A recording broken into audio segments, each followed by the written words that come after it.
मित्रों नमस्कार। मैं ना सुनांजलि कथा कहानी और उपन्यास को लेकर पुनः उपस्थित हूँ। मित्रों, मैं इस समय वाचन कर रहा हूँ धर्मवीर भारती के लिखे गए उपन्यास गुनाहों का देवता का। मित्रों, अब तक मैं गुनाहों का देवता उपन्यास के 26वें भाग तक का वाचन अपने वाचन के पिछले क्रम में कर चुका हूँ। आज लीजिए सुनिए उपन्यास गुनाहों का देवता के 27वें भाग का वाचन मेरे अर्थात नाथ सोनांचली के स्वर में। उल्लास और रोशनी का मलय पवन फिर लौट आया था। फिर एक बार चंदर सुधा और बिनती के प्राणों को विभोर कर गया था कि सुधा को महीने भर बाद ही जाना है, और सुधा भूल गई थी कि शाहजहांपुर से भी उसका कोई नाता है। बिनती का इम्तिहान हो गया था और अक्सर चंदर और सुधा बिनती के ब्याह के लिए गहने और कपड़े खरीदने जाते। जिंदगी फिर खुशी के हिलकोरों पर झूलने लगी थी। बिनती का ब्याह उतरते अगहन में होने वाला था। अब 2-2.5 महीने रह गए थे। सुधा और चंदर जाकर कपड़े खरीदते और लौटकर बिनती को जबरदस्ती पहनाते और गुड़िया की तरह उसे सजाकर खूब हंसते। दोनों के बड़े बड़े हौसले थे बिनती के लिए। सुधा बिनती को सलवार और चुन्नी का एक सेट और गरारा और कुर्ते का एक सेट देना चाहती थी। चंदर बिनती को एक हीरे की अंगूठी देना चाहता था। चंदर बिनती को बहुत स्नेह करने लगा था। वह बिनती के ब्याह में भी जाना चाहता था, लेकिन गांव का मामला, काने कुब्जों की बारात।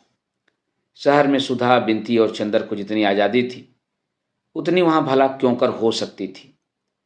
फिर कहने वालों की जबान कोई क्या कह बैठे, यही सब सोचकर सुधा ने चंदर को मना कर दिया था। इसलिए चंदर यही बिनती को जितने उपहार और आशीर्वाद देना चाहता था दे रहा था। सुधा का बचपन लौट आया था और दिन भर उसकी शरारतों और किलकारियों से घर हिलता था। सुधा ने चंदन को इतनी ममता में डुबो लिया था कि एक क्षण वह चंदर को अपने से अलग नहीं रहने देती थी। जितने देर चंदर घर में रहता, सुधा उसे अपने दुलार में, अपनी सासों की गरमाई में समेटे रहती थी। चंदर के माथे पर हर क्षण वह जाने कितना स्नेह बिखरती रहती थी। एक दिन चंदर आया तो देखा कि बिनती कहीं गई है और सुधा चुपचाप बैठी हुई बहू से पुराने खतों को संभाल रही है। एक गंभीर उदासी का बादल घर में छाया हुआ है। चंदर आया, देखा सुधा आंख में आंसू भरे बैठी है। क्या बात है सुधा? रुखसती का चिट्ठी आ गया चंदर, परसों शंकर बाबू आ रहे हैं। चंदर के हृदयों की धड़कनों पर जैसे किसी ने हथौड़ा मार दिया। वह चुपचाप बैठ गया। अब सब खत्म हुआ चंदर, सुधा ने बड़ी करुण मुस्कान से कहा। अब साल भर के लिए विदा, और उसके बाद जाने क्या होगा। चंदर कुछ नहीं बोला, वहीं लेट गया और बोला, सुधा दुखी मत हो। आखिर कैलाश इतना अच्छा है, शंकर बाबू इतने अच्छे हैं, दुख किस बात का। रहा मैं तो अब मैं सशक्त रहूंगा, तुम मेरे लिए मत घबराना। सुधा एकटक चंदर की ओर देखती रही, फिर बोली, चंदर तुम्हारे जैसे सब क्यों नहीं होते। तुम सचमुच इस दुनिया के योग्य नहीं हो। ऐसे ही बने रहना चंदर मेरे, तुम्हारी पवित्रता ही मुझे जिंदा रख सकेगी, वरना मैं तो जिस नरक में जा रही हूं। तुम उसे नरक क्यों कहती हो, मेरी समझ में नहीं आता। तुम नहीं समझ सकते, तुम अभी बहुत दूर हो इन सब बातों से। लेकिन सुधा बड़ी देर तक चुप रही, फिर खत सब एक और खिसका दी और बोली, चंदर उनमें सब कुछ है। वे बहुत अच्छे हैं, बहुत खुले विचार के हैं, मुझे बहुत चाहते हैं। मुझ पर कहीं से कोई बंधन नहीं, लेकिन इस सारे स्वर्ग का मोल जो देकर चुकाना पड़ता है, उससे मेरी आत्मा का कण कण विद्रोह कर उठता है। और सहसा घुटनों में मुंह छिपाकर रो पड़ी। चंदर उठा और सुधा के माथे पर हाथ रखकर बोला, छी रो मत सुधा, अब तो जैसा है जो कुछ भी है बर्दाश्त करना पड़ेगा।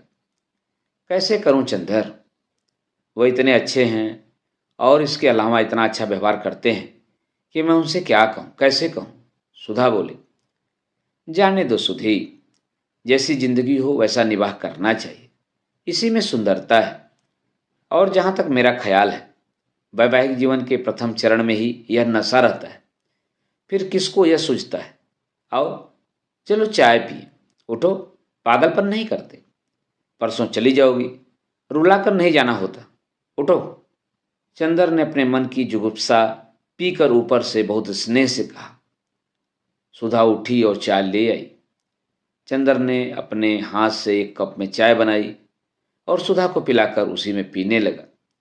चाय पीते पीते सुधा बोली, चंदर, तुम विवाह मत करना, तुम इसके लिए नहीं बने हो। चंदर सुधा को हंसाना चाहता था। चल स्वार्थी कहेगी, क्यों न करूं ब्याह, जरूर करूंगा, और जनाब दो दो करूंगा। अपने आप तो कर लिया और मुझे उपदेश दे रही हैं। सुधा हंस पड़ी। चंदर ने कहा, बस ऐसे ही हंसती रहना हमेशा, हमारी याद करके, और अगर रोई तो समझ लो हम उसी तरह फिर अशांत हो उठेंगे जैसे अभी तक थे।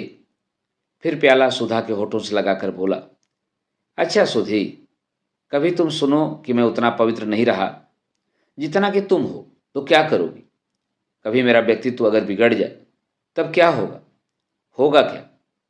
मैं खुद ही क्या रोक पाई अपने को? लेकिन चंदर, तुम ऐसे ही रहना, तुम्हें मेरे प्राणों की सौगंध है, तुम अपने को बिगाड़ना मत। चंदर हंसा, नहीं सुधा, तुम्हारा प्यार मेरी ताकत है, मैं कभी गिर नहीं सकता जब तक तुम मेरी आत्मा में गुथी हुई हो। तीसरे दिन शंकर बाबू आए और सुधा चंदर के पैरों की धूल माथे पर लगाकर चली गई।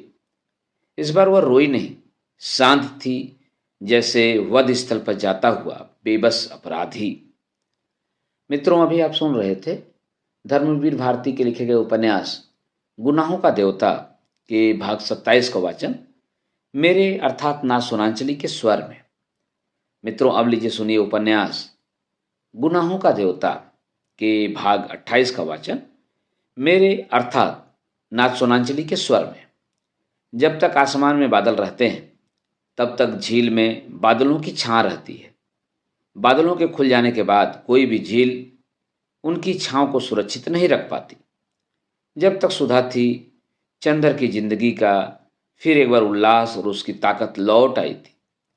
सुधा के जाते ही वह सब कुछ खो बैठा। उसके मन में कोई स्थायित्व नहीं रहा। लगता था जैसे वह एक जलागार है जो बहुत शांत है, बहुत गहरा है, लेकिन जिसमें हर चांद, सूरज, सितारे और बादल की छां पड़ती है, और उनके चले जाने के बाद फिर वह उनका पृथ्वी में धो डालता है और बदलकर फिर वैसा ही हो जाता है। कोई भी चीज पानी को रंग नहीं पाती, उसे छू नहीं पाती। हाँ, लहरों में उनकी छाया का रूप विकृत हो जाता है। चंद्र को चारों ओर की दुनिया सहज गुजरते हुए बादलों सा निस्सार तमाशा सी लग रही है। कॉलेज की चहल पहल, ढलती हुई बरसात का पानी, थीसिस और डिग्री, बंटी का पागलपन और पम्मी के खत, ये सभी उसके सामने आते और सपनों की तरह गुजर जाते। कोई चीज उसके हृदय को छू ना पाती। ऐसा लगता था कि चंद्र एक खोखला व्यक्ति है जिसमें सिर्फ एक सापेक्ष अंतःकरण मात्र है, कोई निरपेक्ष आत्मा नहीं, और हृदय भी जैसे समाप्त हो गया था। एक जलहीन हल्के बादल की तरह वो हवा के हर झोंके पर तैर रहा था, लेकिन टिकता कभी भी नहीं था। उसकी भावनाएं, उसका मन, उसकी आत्मा, उसके प्राण, उसका सब कुछ सो गया था, और वह जैसे निध में चल फिर रहा था, निध में सब कुछ कर रहा था। जाने के 8-9 रोज बाद सुधा का खत आया। मेरे भाग्य, इस बार तुम्हें जिस तरह छोड़ आई हूं उससे मुझे पल भर को चैन नहीं मिलता। अपने को तो बेच चुकी, अपने मन के मोती को कीचड़ में फेंक चुकी। तुम्हारी रोशनी को देखकर ही कुछ संतोष है। मेरे दीपक, तुम बुझना मत, तुम्हें मेरे स्नेह की लाज है। मेरी जिंदगी का नरक फिर मेरे अंगों में भिदना शुरू हो गया है। तुम कहते हो कि जैसे हो निवाह करना चाहिए। तुम कहते हो कि अगर मैंने उनसे निवाह नहीं किया तो यह तुम्हारे प्यार का अपमान होगा। ठीक है, मैं अपने लिए नहीं तुम्हारे लिए निवाह करूंगी, लेकिन मैं कैसे संभालूं अपने को? दिल और दिमाग बेबस हो रहे हैं। नफरत से मेरा खून उबला जा रहा है। कभी कभी जब तुम्हारी सूरत सामने होती है तो जैसे अपना सुख दुख भूल जाती हूँ। लेकिन अब तो जिंदगी का तूफान जाने कितना तेज होता जा रहा है कि लगता है कि तुम्हें भी मुझसे खींचकर अलग कर देगा। लेकिन तुम्हें अपने देवत्व की कसम है, तो मुझे अब अपने हृदय से दूर न करना। तुम नहीं जानते कि तुम्हारी याद के ही सहारे मैं यह नरक झेलने में समर्थ हूँ। तो मुझे कहीं छिपा लो, मैं क्या करूं? मेरा यंग यंग मुझ पर व्यंग कर रहा है। आंखों की नींद खत्म है, पाँव में इतना तीखा दर्द है कि कुछ कह नहीं सकती। उठते बैठते चक्कर आने लगता है, कभी कभी बदन कांपने लगता है। आज वह बरेली गए हैं तो लगता है मैं आदमी हूं। तभी तुम्हें लिख रही हूं। तुम दुखी मत होना। चाहती थी कि तुम्हें न लिखूं, लेकिन बिना लिखे मन नहीं मानता।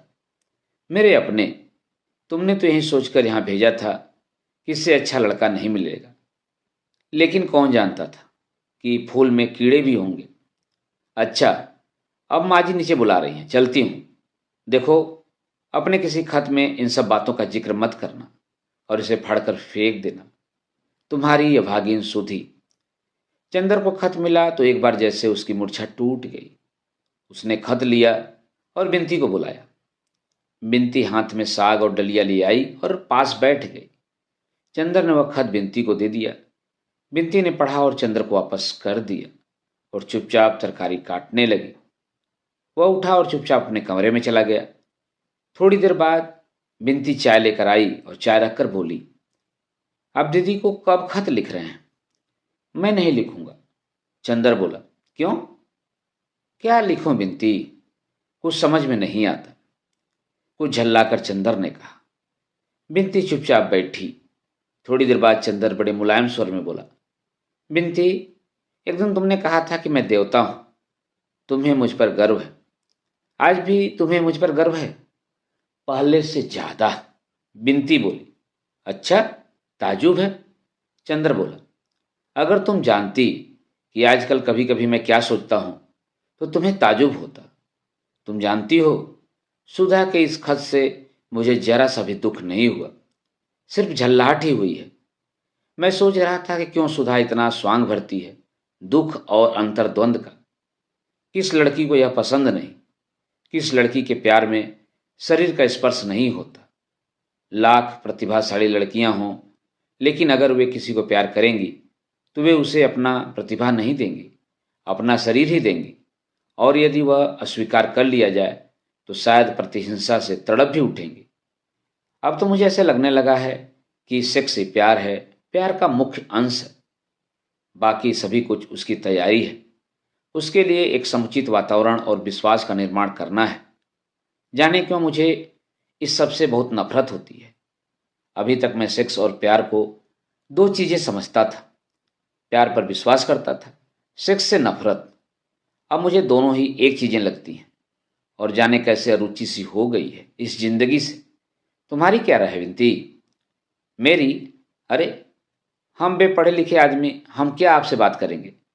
लेकिन एक बात है, ज्यादा पढ़ना लिखना अच्छा नहीं होता। क्यों? चंदर ने पूछा।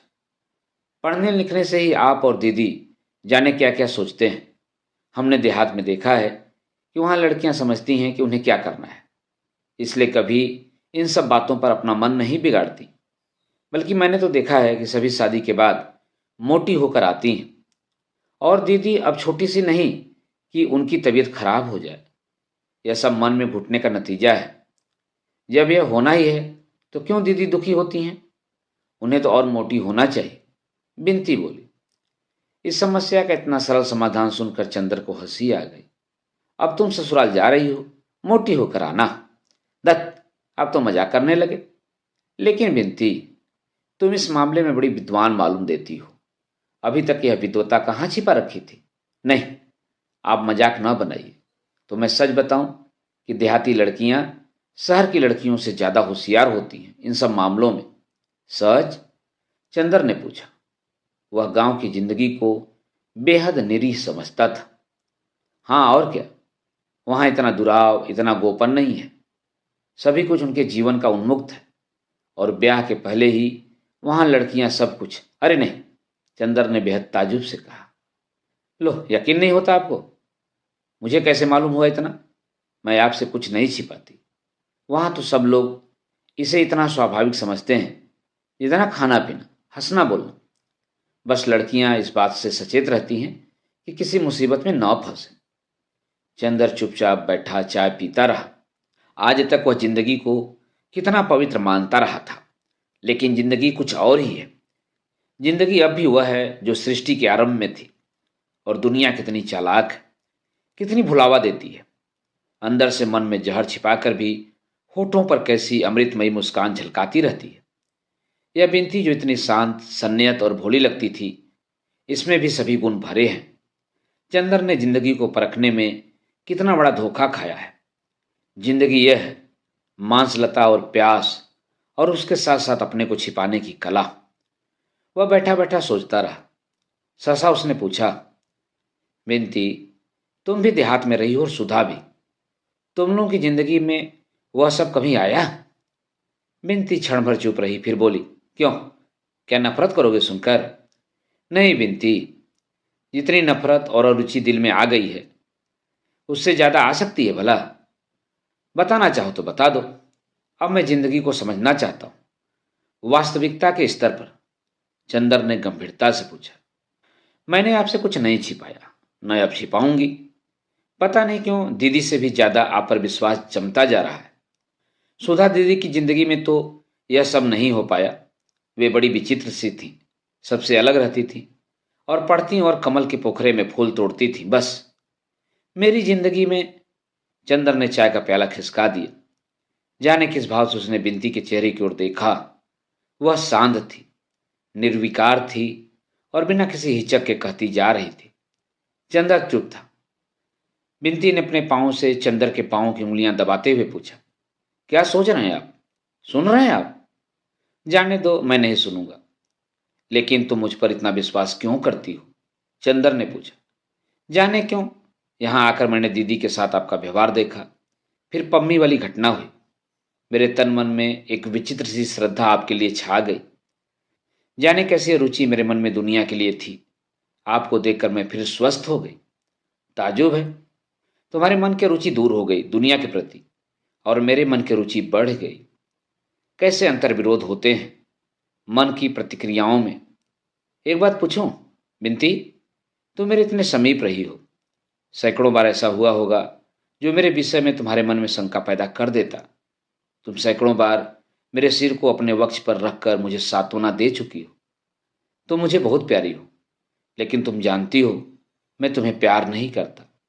फिर यह सब क्या है, क्यों है? बिनती चुप रही। पता नहीं क्यों है, मुझे इसमें कोई पाप नहीं दिखा, और कभी दिखा तो मन ने कहा कि आप इतने पवित्र हैं, आपका चरित्र इतना ऊंचा है कि मेरा पाप भी आपको छूकर पवित्र हो जाएगा। लेकिन बिनती, बस, बिनती ने चंदर को टोक कर कहा, इससे अधिक आप कुछ मत पूछिए, मैं हाथ जोड़ती हूं। चंदर चुप हो गया। मित्रों, अभी आप सुन रहे थे उपन्यास गुनाहों का देवता के भाग 28 का वाचन मेरे अर्थात ना सुनांजलि के स्वर में। मित्रों, अब लीजिए सुनिए उपन्यास गुनाहों का देवता के भाग 29 का वाचन मेरे अर्थात ना सुनांजलि के स्वर में। चंदर जितना सुलझाने का प्रयास कर रहा था, चीजें उतनी ही उलझती जा रही थी। सुधा ने जिंदगी का एक पक्ष चंदर के सामने रखा था। बिनती उसे दूसरी दुनिया में खींच लाई। कौन सच है, कौन झूठ, वह किसका तिरस्कार करे, किसको स्वीकार करे। अगर सुधा गलती पर है तो चंदर का जिम्मा है। चंदर ने सुधा की हत्या की है, लेकिन कितनी भिन्न हैं दोनों बहनें। बिनती कितनी व्यवहारिक, कितनी यथार्थ, संयत, और सुधा कितनी आदर्श, कितनी कल्पनामयी, कितनी सूक्ष्म, कितनी ऊंची, कितनी सुकुमार और पवित्र। जीवन की समस्याओं के अंतर विरोधों में जब आदमी दोनों पक्षों को समझ लेता है, तब उसके मन में एक ठहराव आ जाता है। वह भावना से ऊपर उठकर स्वच्छ बौद्धिक धरातल पर जिंदगी को समझने की कोशिश करने लगता है। चंदर अब भावना से हटकर जिंदगी को समझने की कोशिश करने लगा है। अब वह भावना से डरता था। भावना के तूफान में इतनी ठोकरें खाकर अब उसने बुद्धि की शरण ली थी और एक पलायनवादी की तरह भावना से भागकर बुद्धि की एकांगिता में छिप गया था। कभी भावुकता से नफरत करता था, अब वह भावना से ही नफरत करने लगा था। इस नफरत का भोग सुधा और बिनती दोनों को ही भुगतना पड़ा। सुधा को उसने एक भी खत नहीं लिखा और बिनती से एक दिन भी ठीक से बातें नहीं की। जब भावना और सौंदर्य के उपासक को बुद्धि और वास्तविकता की ठेस लगती है, तब वह सहसा कटुता और व्यंग से उबल उठता है। इस वक्त चंद्र का मन भी कुछ ऐसा ही हो गया था। जाने कितने जहरीले कांटे उसकी वाणी में उग आए थे, जिन्हें वह कभी भी किसी को चुभोने से बाज नहीं आता था। एक निर्मम निरपेक्षता से वह अपने जीवन की सीमा में आने वाले हर व्यक्ति को कटुता के जहर से अभिषिक्त करता चलता था। सुधा को कुछ लिख नहीं सकता था। पम्मी यहाँ थी नहीं, ले देकर बची अकेली बिनती, जिसे इन जहरीले वाणों का शिकार होना पड़ रहा था। सितंबर बीत रहा था और अब वह गांव जाने की तैयारी कर रही थी। डॉक्टर साहब ने दिसंबर तक की छुट्टी ली थी और वे भी गांव जाने वाले थे। शादी के महीने भर पहले से उनका जाना जरूरी था। चंद्र खुश नहीं था, नाराज नहीं था। एक स्वर्ग भ्रष्ट देवदूत जिसे पिशाचों ने खरीद लिया हो, उन्हीं की तरह वह जिंदगी के सुख दुख को ठोकर मारता हुआ किनारे खड़ा सभी पर हंस रहा था। खास तौर से नारी पर उसके मन का सारा जहर बिखरने लगा था और उसमें उसे यह भी अक्सर ध्यान नहीं रहता था कि वह किससे क्या बातें कर रहा है। बिनती सब कुछ चुपचाप सहती जा रही थी। बिनती को सुधा की तरह रोना नहीं आता था, न उसकी चंदर इतनी परवाह ही करता था जितनी सुधा की। दोनों में बातें बहुत कम होती थी, लेकिन बिनती मन ही मन दुखी थी। वह क्या करे। एक दिन उसने चंदर के पैर पकड़कर बहुत अनुनय से कहा, आपको यह क्या होता जा रहा है? अगर आप ऐसे ही करेंगे तो हम दीदी को लिख देंगे। दीदी को क्या लिखोगी? मुझे अब उसकी परवाह नहीं। वह दिन गए बिनती, बहुत बन लिए हम।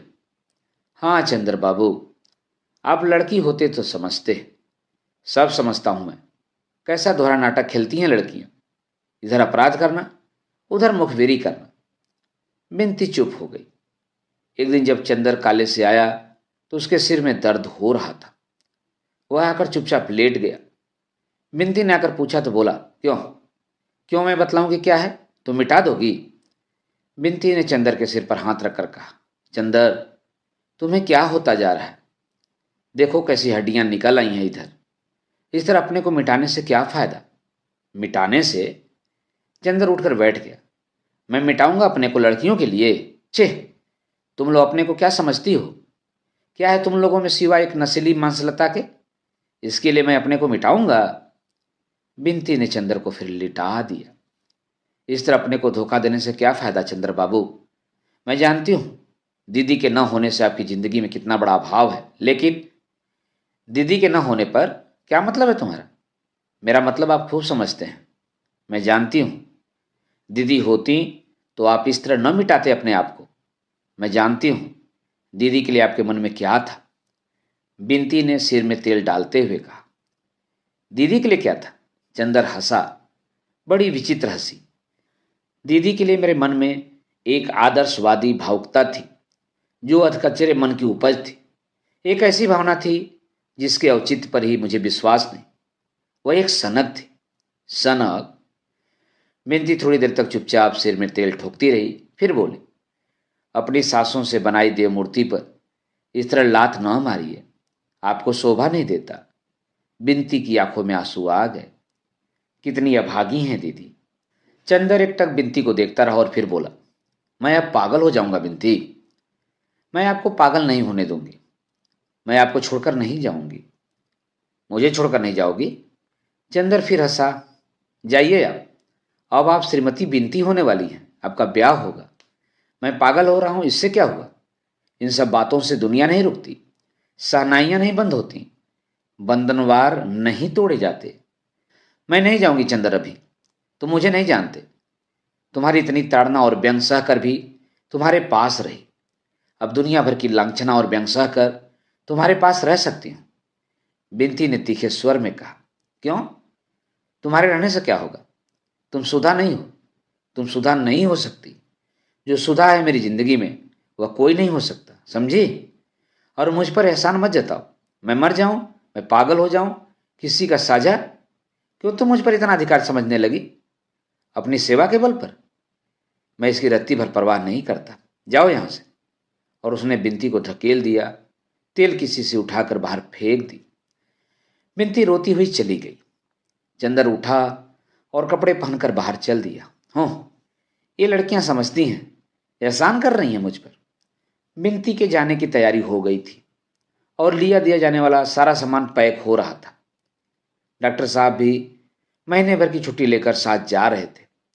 उस दिन की घटना के बाद फिर बिनती चंदर से बिल्कुल ही नहीं बोली थी। चंदर भी कभी नहीं बोला। ये लोग कार पर जाने वाले थे।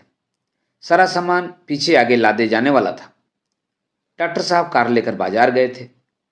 चंदर उनका होल्डाल्ट संभाल रहा था। बिनती आई और बोली, मैं आपसे बातें कर सकती हूँ? हाँ हाँ। तुम उस दिन की बात का बुरा मान गई। अमूमन लड़कियां सच्ची बात का बुरा मान जाती हैं। बोलो क्या बात है? चंदर ने इस तरह कहा जैसे कुछ हुआ ही न हो। बिनती की आंखों में आंसू थे। चंदर, आज मैं जा रही हूं। हाँ, यह मालूम है। उसी का इंतजाम कर रहा हूं। पता नहीं मैंने क्या अपराध किया चंदर कि तुम्हारा स्नेह खो बैठी। ऐसा ही था चंदर, तो आते ही आते इतना स्नेह तुमने दिया ही क्यों था? मैं तुमसे कभी भी दीदी का स्थान नहीं मांग रही थी। तुमने मुझे गलत क्यों समझा? नहीं बिनती, अब मैं स्नेह इत्यादि पसंद नहीं करता। पूर्ण परिपक्व मनुष्य हूं और ये सब भावनाएं अब अच्छी नहीं लगती मुझे। स्नेह वगैरह की दुनिया मुझे अब बड़ी उथली लगती है। तभी चंदर, इतने दिन मैंने रोते रोते बिताए। तुमने एक बार भी नहीं पूछा मेरी जिंदगी में सिवा दीदी और तुम्हारे कौन था। तुमने मेरे आंसुओं की परवाह नहीं की। तुम्हें कसूर नहीं देती। कसूर मेरा ही होगा चंदर। नहीं, कसूर की बात नहीं बिनती। औरतों के रोने की कहाँ तक परवाह की जाए? वे कुत्ते बिल्ली तक के लिए उतने ही दुख से रोती हैं। खैर चंदर, ईश्वर करे तुम जीवन भर इतने मजबूत रहो। मैंने अगर कभी तुम्हारे लिए कुछ किया, वैसे किया भी क्या, लेकिन अगर कुछ भी किया तो सिर्फ इसलिए कि मेरे मन की जाने कितनी ममता तुमने जीत ली, या मैं हमेशा इस बात के लिए पागल रहती थी कि तुम्हें जरा से भी ठेस न पहुंचे। मैं क्या कर डालूं तुम्हारे लिए? तुमने, तुम्हारे व्यक्तित्व ने मुझे जादू में बांध लिया था। तुम मुझसे कुछ भी करने के लिए कहते तो मैं हिचक नहीं सकती थी, लेकिन खैर, तुम्हें मेरी जरूरत नहीं थी। तुम पर भार हो उठती थी मैंने अपने को खींच लिया। अब कभी तुम्हारे जीवन में आने का साहस नहीं करूंगी। यह भी कैसे कहूं कि कभी तुम्हें मेरी जरूरत पड़ेगी। मैं जानती हूं कि तुम्हारे तूफानी व्यक्तित्व के सामने मैं बहुत तुच्छ हूं, तिनके से भी तुच्छ। लेकिन आज जा रही हूं। अब कभी यहां आने का साहस न करूंगी। लेकिन क्या चलते वक्त आशीर्वाद भी नहीं दोगे? कुछ आगे का रास्ता न बताओगे? बिंदी ने झुककर चंदर के पैर पकड़ लिए और सिसक सिसक कर रोने लगी। चंदर ने बिंती को उठाया और पास की कुर्सी पर बिठा दिया और सिर पर हाथ रखकर बोला, आशीर्वाद देवताओं से मांगा जाता है। अब मैं प्रेत हो चुका हूं बिंती। मित्रों, अभी आप सुन रहे थे उपन्यास गुनाहों का देवता के भाग 29 का वाचन मेरे अर्थात नासुनांजलि के स्वर में। मित्रों, अब लीजिए सुनिए उपन्यास गुनाहों का देवता के भाग 30 का वाचन मेरे अर्थात नाथसोनांचली के स्वर में। चंदर अब एकांत चाहता था और वह चंदर को मिल गया था। पूरा घर खाली, एक महाराजिन, माली और नौकर, और सारे घर में सिर्फ सन्नाटा, और उस सन्नाटे का प्रेत चंदर। चंदर चाहे जितना टूट जाए, चाहे जितना बिखर जाए, लेकिन चंदर हारने वाला नहीं था। वह हार भी जाए लेकिन हार स्वीकार करना उसे नहीं आता था। उसके मन में अब सन्नाटा था। अपने मन के पूजागृह में स्थापित सुधा की पावन प्रांजल देवमूर्ति को उसने कठोरता से उठाकर बाहर फेंक दिया था। मंदिर की मूर्तिमयी पवित्रता बिनती को अपमानित कर दिया था और मंदिर के पूजा उपकरणों को अपने जीवन के आदर्शों और मानदंडों को उसने चूर चूर कर डाला था और बुद्ध सिकन विजेता की तरह क्रूरता से हंसते हुए मंदिर के भग्नावशेषों पर कदम रखकर चल रहा था। उसका मन टूटा हुआ खंडहर था, जिसके उजाड़ बेछत कमरों में चमगादड़ बसेरा करते हैं और जिसके ध्वंसावशेषों पर गिरगिट पहरा देते हैं। काश कि कोई उन खंडहरों की ईंटें उलट कर देखता तो हर पत्थर के नीचे पूजा मंत्र सिसकते हुए मिलते, हर धूल की परत में घंटियों की बेहोश ध्वनियां मिलती, हर कदम पर मुरझाए हुए पूजा के फूल मिलते और हर शाम सवेरे भग्न देव मूर्ति का करुण रुदन दीवारों पर सिर पटकता हुआ मिलता। लेकिन चंदर ऐसा वैसा दुश्मन नहीं था। उसने मंदिर को चूर चूर कर उस पर अपने गर्व का पहरा लगा दिया था कि कभी भी कोई उस पर खंडहर के अवशेष कुरेद कर पुराने विश्वास, पुरानी अनुभूतियां, पुरानी पूजाएं फिर से न जगा दे। बुद्ध सिकन तो मंदिर तोड़ने के बाद सारा शहर जला देता है ताकि शहर वाले फिर उस मंदिर को न बना पाएं। ऐसा था चद्दर। अपने मन को सुनसान कर लेने के बाद उसने अपनी जिंदगी, अपना रहन सहन, अपना मकान और अपना वातावरण भी सुनसान कर लिया था। अगहन आ गया था, लेकिन उसके चारों ओर जेठ की दोपहरी से भी भयानक सन्नाटा था। बिनती जब से गई उसने कोई खत नहीं भेजा था। सुधा के भी पत्र बंद हो चुके थे। पम्मी के 2 खत आए। पम्मी आजकल दिल्ली घूम रही थी, लेकिन चंदर ने पम्मी को कोई जवाब नहीं दिया। अकेला है, अकेला, बिल्कुल अकेला। मरुस्थल, सहारा मरुस्थल की नीरस भयावनी शांति, और वह भी जबकि कांपता हुआ लाल सूरज बालू के क्षितिज पर अपनी आखिरी सांसें तोड़ रहा हो और बालू के टीलों की अधमरी छाएं लहरदार बालू पर धीरे धीरे रेंग रही हूं। बिनती के ब्याह को 15 दिन रह गए थे कि सुधा का एक पत्र आया। मेरे देवता, मेरे नयन, मेरे पंथ, मेरे प्रकाश, आज कितने दिनों बाद तुम्हें खत लिखने का मौका मिल रहा। सोचा था बिनती के ब्याह के महीने भर पहले गांव आ जाऊंगी तो एक दिन के लिए तुम्हें आकर देख जाऊंगी, लेकिन इरादे इरादे हैं और जिंदगी जिंदगी। अब सुधा अपने जेठ और सास के लड़के की गुलाम है। ब्याह के दूसरे दिन ही चला जाना होगा। तुम्हें यहाँ बुला लेती, लेकिन यहाँ बंधन और पर्दा तो ससुराल से भी बदतर है। मैंने बिनती से तुम्हारे बारे में बहुत पूछा, वह कुछ नहीं बताई। पापा से इतना मालूम हुआ कि तुम्हारी थीसिस छपने गई है, कन्वोकेशन नज़दीक है। तुम्हें याद है, वादा था कि तुम्हारा गाउन पहनकर मैं फ़ोटो खिंचवाऊंगी। वह दिन याद करती हूँ तो जाने कैसा होने लगता है। एक कन्वोकेशन का फ़ोटो खिंचवाकर जरूर भेजना। क्या तुमने बिनती को कोई दुख दिया था? बिनती हरदम तुम्हारी बात पर आंसू भर लाती है। मैंने तुम्हारे भरोसे बिनती को वहाँ छोड़ा था। मैं उससे दूर, माँ का सुख उसे मिला नहीं, पिता मर गए। क्या तुम उसे इतना प्यार भी नहीं दे सकते? मैंने तुम्हें बार बार सहेज दिया था। मेरी तंदुरुस्ती अब कुछ कुछ ठीक है, लेकिन जाने कैसी है। कभी कभी सिर में दर्द होने लगता है, जी मिचलाने लगता है। आजकल वह बहुत ध्यान रखते हैं, लेकिन वे मुझको समझ नहीं पाए। सारे सुख और आज़ादी के बीच मैं कितनी असंतुष्ट हूँ, मैं कितना परेशान हूँ। लगता है हजारों तूफान हमेशा नसों में घर आया करते हैं। चंदर, एक बात कहूँ, अगर बुरा न मानो तो। आज़ादी के 6 महीने बाद भी मैं यही कहूँगी चंदर, तुमने अच्छा नहीं किया। मेरी आत्मा सिर्फ तुम्हारे लिए बनी थी। उसकी रेशे में वे तत्व हैं जो तुम्हारी पूजा के लिए थे। तुमने मुझे दूर फेंक दिया, लेकिन इस दूरी के अंधेरे में भी जन्म जन्मांतर तक भटकती हुई सिर्फ तुम ही को ढूंढूंगी। इतना याद रखना। और इस बार अगर तुम मिल गए तो जिंदगी की कोई ताकत, कोई आदर्श, कोई सिद्धांत, कोई प्रवंचना मुझे तुमसे अलग नहीं कर सकेगी। लेकिन मालूम नहीं पुनर्जन्म सच है या झूठ। अगर झूठ है तो सोचो चंदर की इस अनादि काल के प्रवाह में सिर्फ एक बार मैंने अपनी आत्मा का सत्य ढूंढ पाया था और अब अनंत काल के लिए उसे खो दिया। अगर पुनर्जन्म नहीं है तो बताओ मेरे देवता, क्या होगा? करुण सृष्टियां होंगी, प्रलय होंगे और मैं अतृप्त चिंगारी की तरह असीम प्रकाश में तड़पती हुई अंधेरे की हर परत से टकराती रहूंगी। न जाने कब तक के लिए। ज्यों ज्यों दूरी बढ़ती जा रही है, त्यों त्यों पूजा की प्यास बढ़ती जा रही है। काश मैं सितारों के फूल और सूरज की आरती से तुम्हारी पूजा कर पाती।